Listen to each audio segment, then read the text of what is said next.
Acá estamos con David Luna, abogado, exministro, excongresista y ex amigo de Vargas Lleras, ¿o ya no? No, yo de Vargas Lleras soy un admirador como servidor público, pero David Luna es David Luna y Vargas Lleras es Vargas Lleras. O sea, se separaron Dos completamente. personas distintas, dos liderazgos diferentes. ¿Y cuál es el liderazgo suyo? Pues hombre, yo vengo del mundo de la tecnología. Yo creo que este país tiene que enfrentar los problemas de hace 40 años con nuevas ideas. Por ejemplo, la lucha contra el hambre. 1.500.000 colombianos se acuestan con una sola comida. Hay que lograr meterle tecnología a combatir el desperdicio de alimentos o, por ejemplo, a lograr que la seguridad sea una realidad o a que los pacientes tengan menos horas en las filas. Todo eso se puede resolver con tecnología. Pero en un país donde ponemos ejemplo que ponen a un particular a decir a quién se le paga no en las EPS o que hay lugares donde usted prácticamente no puede ir sin pagarle peaje a los grupos armados, la tecnología entra ahí. Porque cuando hablamos de tecnología la gente puede tomar ese concepto como muy bogocentrista. Porque pues en Bogotá es muy fácil hablar de tecnología, pero vaya a Caratumbo hablar de tecnología o sí se puede meter tecnología en eso. Mira, hace unos días la Defensoría del Pueblo dijo que el Amazonas prácticamente se está extinguiendo. La única forma de lograr atajar esa deforestación es con tecnología.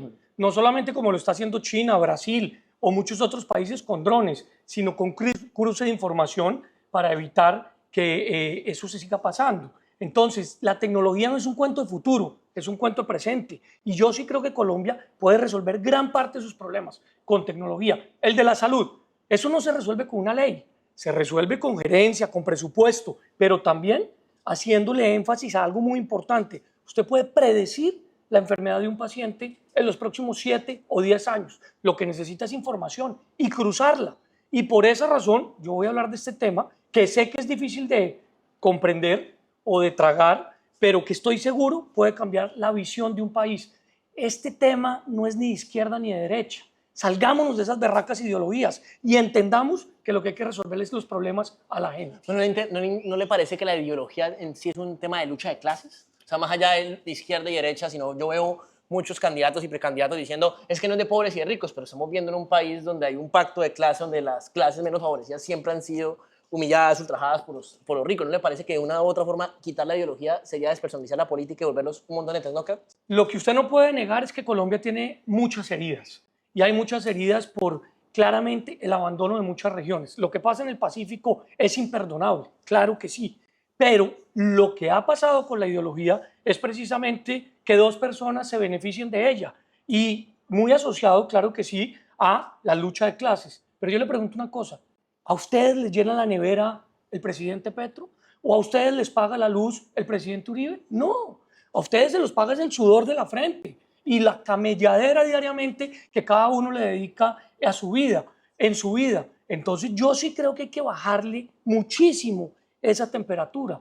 Yo creo que, claro que sí, se necesita un cambio, pero un cambio real. Pero ¿no le parece una frase de cajón? Siempre hay un cambio real. Pero es que no me la dejó terminar. Yo creo que sí, se necesita una seguridad democrática, pero con sentido social. ¿Qué significa eso? Que a mí no me importan los extremos o los medios, a mí me importan son las soluciones para la gente. ¿Y cómo plantearía gobernar entonces? O sea, ejemplo, llega usted al gobierno, ¿cómo se va a rodear? Si no le interesa los extremos, entonces ¿qué gente va, como qué perfiles va a traer? Vamos a tener gente como el ministro de Educación, un man preparado, pensativo, reflexivo. Yo no. ¿O quién nos lo va a mostrar? O sea, porque es que normalmente usted me da ese discurso, lo pienso en tecnocracia, pero los tecnócratas no han podido resolver este país. 3 cosas. Yo no denigro de la política, yo hago política con los buenos políticos. 2, yo no pienso posar ni de alternativo ni de outsider. A mí no me va a ver pues con unas alpargatas o una ruana tratando de conquistar el voto de un departamento en particular. O no me va a ver hablar de que todo lo que pasó en Colombia es malo simplemente para ganar los votos de las personas que están aburridas del sistema. No, yo soy un tipo que lleva 27 años en este oficio y yo quiero devolverle la dignidad a la política. Yo lo he hecho bien. Yo no tengo un solo escándalo de corrupción, una sola sanción y sí ejecución. Entonces yo creo que hay que gobernar, claro, con los más preparados, pero también con los representantes de las regiones, pero también con los representantes de las regiones que han sido muy olvidadas. No solamente se trata de poner un ministro del Chocó, o del Cauca, o de Buenaventura. Se trata de tomar decisiones con el presupuesto para que se logre verdaderamente mejorar esa situación. ¿Y no le parece que las regiones abandonadas han generado ese aislamiento por parte del gobierno por partidos políticos, los mismos de siempre? Le pregunto, Cambio Radical. O sea, eso de una u otra forma existe y está en su pasado y no es que se salió antes ni después, sino se salió ahorita. ¿Cómo hablar de eso si está haciendo partícipe de Cambio Radical? Kiko Gómez, esos manes. No, yo no voy a tratar de borrar mi pasado, ni mucho menos. Yo tengo mi pasado, respondo por él y estoy absolutamente convencido que tengo capacidad para dar explicaciones. Una de ellas, yo sí milité en un partido como Cambio Radical y estoy absolutamente convencido que todo quien ha cometido un delito debe pagar con cárcel y con extinción del dominio, no de lo robado, de todo su patrimonio, de ahí para atrás. Pero dos, yo tomo la decisión de salir de Cambio por dos razones. Una, porque yo no quería hacer campaña presidencial con sueldo congresista, me parece absurdo. Pero dos, porque esta es una propuesta que trata de lograr unir a muchos. Y en ese sentido, pues los partidos tienen responsabilidad. Sí. Pero es que acá están eligiendo un presidente. A mí le pido el favor a quien crea, si tiene algo en contra mía, que me lo diga. Yo sí creo que hay que tener responsabilidad política y esa la asumo. Pero también en mi tema personal, pues he hecho una carrera limpia. Sí, y entonces, ¿cómo vamos hacia esas ideas que usted plantea sin estar en la política? O sea, usted, yo no denigro la política, yo no niego que soy político, pero ¿cómo evitar que se contamine su proyecto político y su visión de país por la misma política? Pues yo he hecho política 27 años y creo que la he hecho bien, siempre con las cartas sobre la mesa, contando cuáles son las propuestas para resolver los problemas y sobre todo señalando cuáles son los acuerdos. Yo creo que es importante que este país se ponga de acuerdo entre quienes pensamos distinto. A mí me interesa, por ejemplo, que la gente que defiende el proyecto del Centro Democrático tenga presente que yo voy a recoger muchas de sus ideas, como también la gente que defiende el proyecto de Petro, voy a recoger muchas de sus ideas. ¿Qué día recoge lado y lado? A ver. Pues le voy a decir con contundencia. La primera, en el proyecto de Gustavo Petro, me parece que hay que recuperar la propuesta de los jóvenes relacionados con el ICETEX. Sí se puede, si se hace con gerencia y con obviamente capacidad, tener un ICETEX al servicio de la juventud. Dos, yo creo que la lucha contra el hambre es esencial. Ya lo dije una vez, lo repito ahora. Tres, a mí me parece que gobernar desde la región era una buena apuesta. Se dejó ahí en el aire, pero hay que insistir en ella. En el tema del Centro Democrático, a mí me parece que es fundamental entender que la autoridad es un derecho que tenemos los colombianos que exigir. O sea, usted no puede simplemente decir que porque está protegiendo el espacio público o porque está protegiendo la movilización es un facho. No, yo sí creo que es posible que la autoridad sea compatible con el respeto de la institucionalidad. Y a mí me parece que eso está hoy representado por esas corrientes políticas. Entonces, ese cuento de que yo tengo que atacar y atacar y atacar a alguien para crecer en las encuestas o que tengo que insultar a alguien para crecer, creo que es equivocado y me la voy a jugar así. Yo hice un manifiesto hace unos días de cuáles son los 7 principios con los que voy a correr esta campaña y uno de ellos es, voy a oír a quien piensa distinto. Eso no me hace más débil, eso me hace mejor líder. Entiendo que la política no es un teatro, la política no debe ir tras los likes o tras las tendencias, debe ir tras las soluciones. Eso, pues es una apuesta difícil, sí, pero voy a jugarla porque es lo que me hace a mí estar, digamos, convencido de que lo que estamos haciendo es lo correcto. Usted dice que no quería que se sale de Cambio Radical porque no quería hacer campaña con sueldo congresista, pero hay otra gente que dice que es porque Vargas Lleras no le iba a dejar la oportunidad de ser presidente. Entonces, ¿eso no es cierto? Seguramente Vargas querrá ser candidato y yo lo respetaré y competiré con él, con ideas, con respeto, sin gritos y sobre todo con algo muy importante, y es entendiendo que yo represento una renovación que yo sí creo el país necesita. El país tiene, vuelvo y le insisto, la necesidad de soltar esas heridas que los políticos tienen en sus espaldas de mucho tiempo atrás.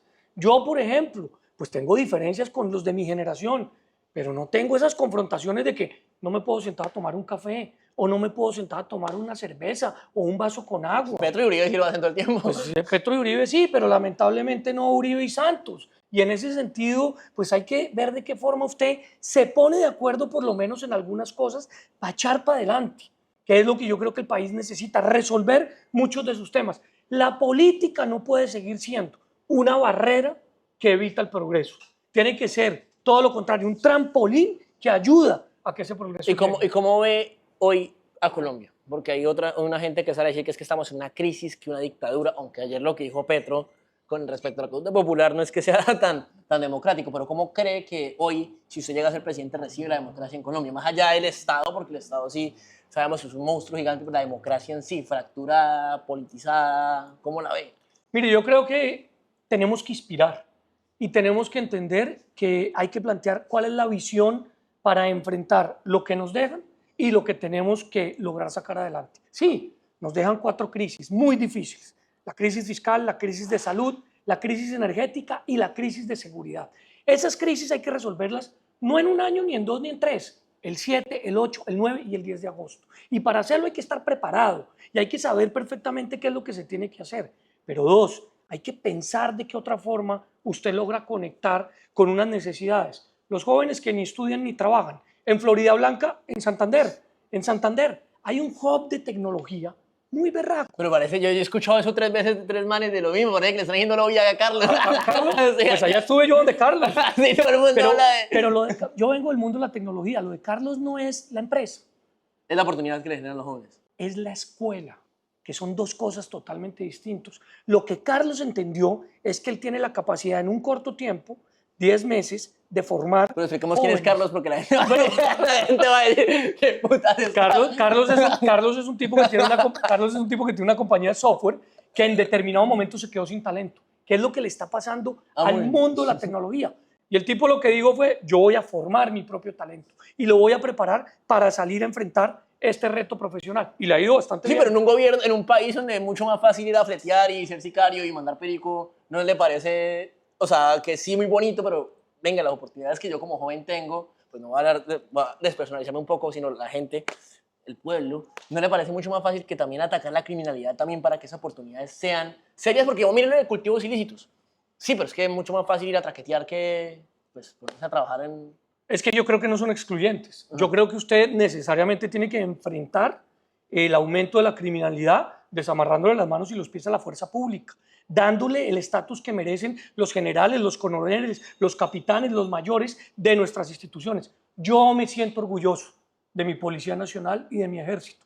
Sé que han tenido dificultades algunos de ellos en derechos humanos y tendrán que pagar por ello. ¿Cómo lo cambiaría entonces? Porque Yo lo vamos, que- paro yo- nacional, mire lo que no quiero que vuelva a pasar eso, la gente no quiere volver a pasar eso. Yo lo que le digo es, usted tiene que tener claro que sí, control territorial y tiene que ejercer la autoridad, pero también tiene que brindar oportunidades. Es que no podemos seguir teniendo los mismos problemas hace 30 o 40 años en Colombia. Y por eso repensar no solamente la educación con mucha más pertinencia, obviamente repensar el emprendimiento con muchas más oportunidades es clave. Pero ¿sabe qué es más clave?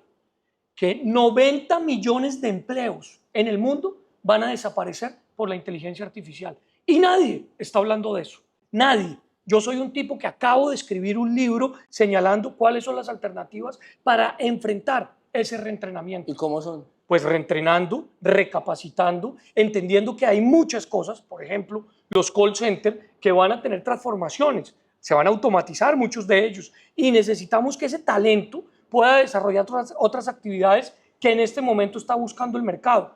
Ciberseguridad, temas asociados a blockchain, temas asociados, por supuesto, a talentos que puedan desarrollar código. Eso es pensar distinto y a eso es lo que yo creo que vale la pena apostarle en estos momentos. ¿Y cómo ve el tema de la tecnología y la corrupción? ¿Cree que, mire lo que está intentando, es que cuando hablan de renovación la gente se asusta, porque están hablando que vamos a renovar el SECOP 2 y la gente... O sea, ¿usted cómo cree que la tecnología puede usarse para evitar la corrupción? Mire, yo creo que el algoritmo o el computador o la tecnología, a Dios gracias, no define entre un político de izquierda corrupto y uno de derecha corrupto. Va tras el faltante y lo identifica fácilmente. La tecnología es el principal enemigo de la corrupción. Claro, eso debe ir de la mano con lo que yo le mencioné hace un rato de la extinción del dominio, no de los robados, sino de todo, de la casa, el carro, la beca. O sea, que la familia sepa que si mi papá o mi mamá, que están metidos en el servicio público, cometen una indelicadeza, se van a quedar sin nada. Porque lo que está pasando es tan endémico que ya se volvió casi que tolerable. Yo no quiero tomarme un café nunca con el señor Emilio Tapia. Yo veo al señor Emilio Tapia en este andén y me cambio de andén. No quiero ser amigo de un señor que ha sido 2 veces condenado. ¿Pero por qué tan duro con la pareja del partido? No, eso no, ella no era del partido Cambio Radical, era del partido de la U, pero lo que quiero transmitir es que uno no puede ser condescendiente desde el punto de vista social con la corrupción. Y es lo que está pasando permanentemente en Colombia. En Colombia una persona simplemente dice que, que pagó su condena y entonces todo el mundo otra vez... No, es que desfalcó al Estado. Recordarles todos los días. Desfalcó al Estado y a mí sí me parece que debe haber contundencia.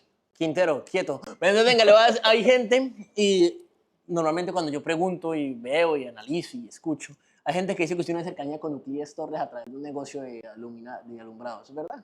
¿Con Euclides Torres? Sí. No tengo ni idea. No conozco ni a Euclides Torres ni tengo ningún O sea, tipo no de vamos negocio. a ver en su campaña que después aparezca una financiación. Nunca. ¿No? Es la primera vez que oigo eso y, como siempre, los libros totalmente abiertos. Bueno, y ahora le voy a hacer otra pregunta importante respecto al tema de su vida. ¿Usted le gusta el perico? El perico, la cocaína. Sí, cualquier tipo de drogas. ¿Por qué pongo ese ejemplo? Porque es que ahora se abrió el debate. O sea, antes normalmente era algo que se dejaba ahí. Era como, dejemos al doctor Tuba ahí quieto. Pero ahora como el tema de Petro se abrió, el tema de drogas, el tema de consumo, el tema de si llegó tarde o no llegó tarde. ¿Usted qué opina de eso? Si a usted ya no le gusta para nivel personal, ¿usted qué opina y cómo hace su postura ante las drogas? Es que yo creo que en el 26 usted más que un presidente va a elegir un líder, hombre o mujer. Un líder, ¿qué significa? Una forma de liderar. Yo soy un tipo que construye, no que destruye. Yo soy un tipo que llega 10 minutos antes a las citas. Yo soy un tipo que se pone corbata permanentemente. Hoy porque estamos en Cartagena y me asfixiaría, pero corbata, ¿sabe por qué? Porque siento que es una vestimenta para mostrarle respeto a la ciudadanía. Yo soy un tipo que tengo una forma de ser y que no voy a cambiar para ganarme unos votos. Pero el tema de las drogas. En el tema de las drogas, yo voté, usted lo sabe, todo lo que tiene que ver con la legalización de la marihuana recreativa. ¿Sabe por qué? Porque yo creo que esa es la mejor herramienta para combatir el microtráfico en los colegios. Pero yo creo que evidentemente el tema de la coca es un tema que hay que enfrentar con contundencia, no solamente por el número de hectáreas, sino adicionalmente por las exportaciones que se están dando y son el alimento, como lo es la minería ilegal, de los grupos al margen de la ley, particularmente del Clan del Golfo y de las disidencias. Y tres, pues yo respeto que haga el presidente o que deje de hacer. A mí sí me parece que en funciones una persona tiene que estar absolutamente concentrado en lo que tiene que hacer, que es gobernar un país. Y yo lo he demostrado en 27 años, yo no he tenido nunca ningún retraso a una cita, a una sesión. Es que a mí me catalogaron el mejor senador de la República, no por echar buenos discursos, sino porque era el tipo que llegaba de primero, el que me iba de último, el que no faltaba nunca a su deber de presentar. ¿Y si escuchaba porque no va al Congreso y puro...? No, yo oigo. ¿Sí escuchaba? Yo oigo porque muchas veces, muchos de mis colegas, por ejemplo, de izquierda, me convencieron en algunos temas, en algunas discusiones, de que yo no tenía la razón y ellos sí.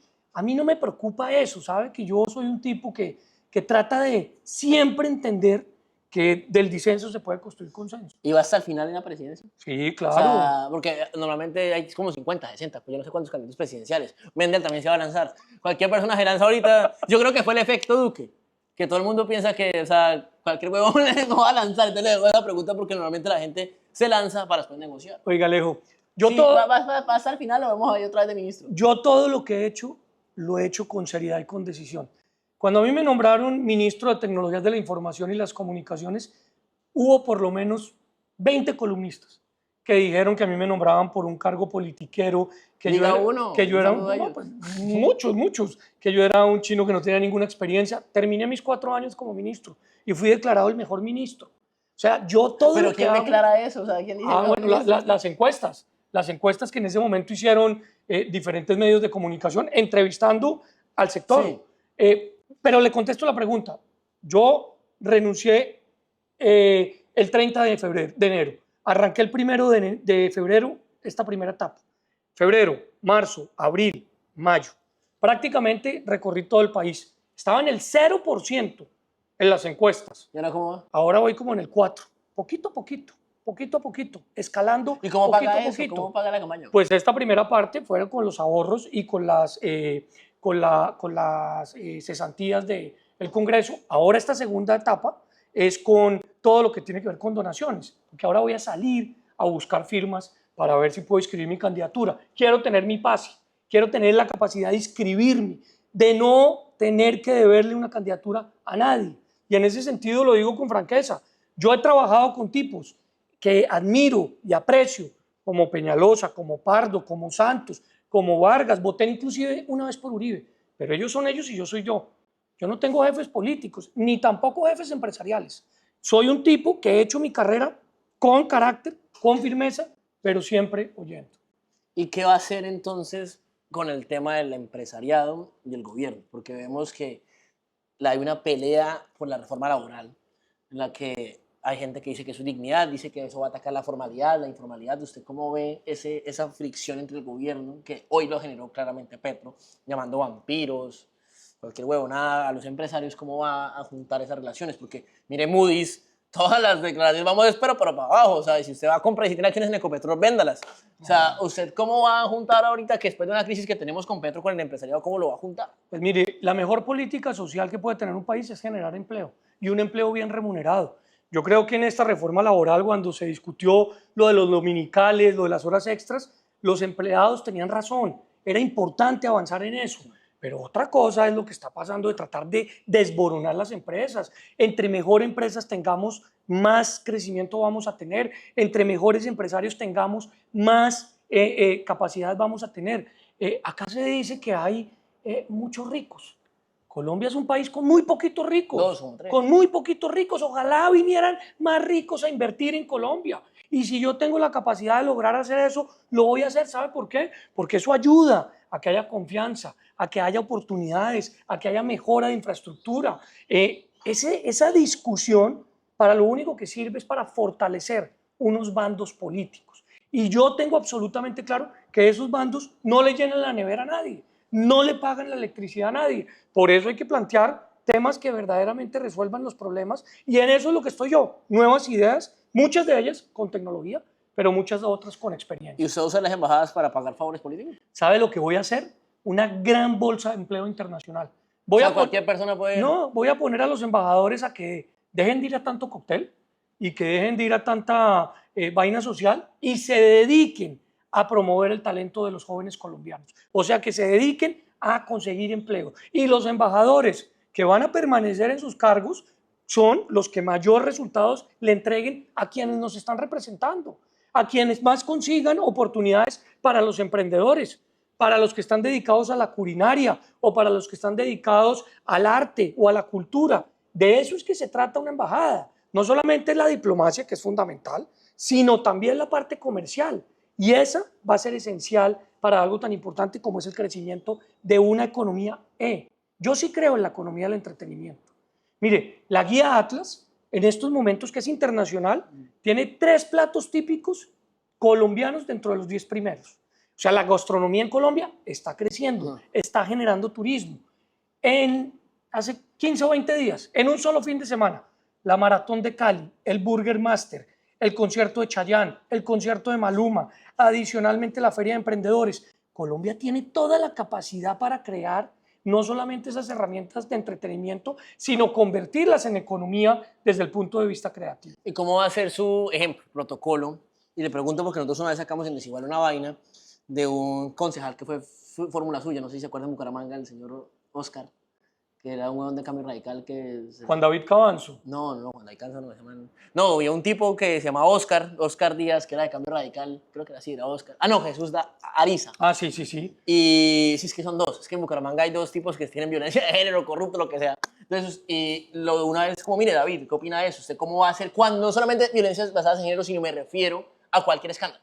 Porque hay una ponderación entre lo que podemos ver entre la presunción de inocencia, las segundas oportunidades, diría el presidente Petro, y tomar acciones. Entonces, ejemplo, le sale un escándalo a un funcionario como Olmedo, un funcionario como Snyder, que puede pasar, no significa que usted sea deshonesto, o sea, el Estado es muy grande, ¿cómo va a lidiar con eso? Pues voy a actuar como actué en ese momento y en ese caso en particular. En ese caso en particular le pedí a la Comisión de Ética que actuara sobre esa investigación y yo rompí cobijas del todo con esa persona, porque así tuviera una, acusación en esa materia, me parecía más que suficiente para no estar haciendo equipo con él. Listo, y venga, ya para acabar, ¿cómo ve su visión de país? ¿Usted qué quiere dejar pues, en Colombia? ¿Usted se lanza por algo? Mire, yo creo que hay 2 tipos de personas. Las que buscan el poder para volverse más importantes. Un saludo a Laura Sarabia. O para simplemente amasar y amasar y amasar aplausos. y otras que creemos que el poder es para transformar. Yo sí creo que en este país un presidente tiene toda la capacidad para transformar una sociedad. Ese cuento de que a uno no lo dejan gobernar es pura carreta. Usted O sea, como... no va a decir usted nunca no me dejan gobernar. No, es que si usted no tiene la capacidad de transformar una sociedad con todo el poder que tiene un presidente en Colombia, en un país presidencialista, es simplemente porque no quiere. Es porque no quiere. O sea, no va a decir eso nunca. Nunca. Yo sí creo que hay capacidad de comprometerse solo con lo que se es capaz de cumplir y dos, de entender que sí hay unas heridas muy berracas. Y esas heridas tenemos que entrar a resolverlas. Vuelvo e insisto, las heridas del Pacífico, lo que está pasando en Chocó, lo que está pasando en el Cauca, lo que incluso pasa en Nariño. Hombre, es una desconexión muy grande con el sur. Nariño está clamando hace 40 años por una vía que verdaderamente le permita traer sus productos al centro y venderlos con dignidad. Y no hemos sido capaces. Entonces tenemos unas dificultades grandes. ¿Por qué no pensar en conectar Puerto López con Puerto Carreño para ver de qué manera usted habilita la altillanura colombiana y competir con el Brasil? ¿Por qué no lograr entender que el turismo en determinadas partes del país, pero en particular en la zona cafetera, se puede convertir en una muy importante potencia de avistamiento de aves? O sea, ¿qué es lo que creo yo? Que acá hay que cambiar un poco la forma de esto lo resuelve la derecha o esto lo resuelve la izquierda, y más bien lo que hay que pensar es de qué forma todos sumamos para empujar y para lograr cambiar ese proceso. No, gracias. Gracias a usted.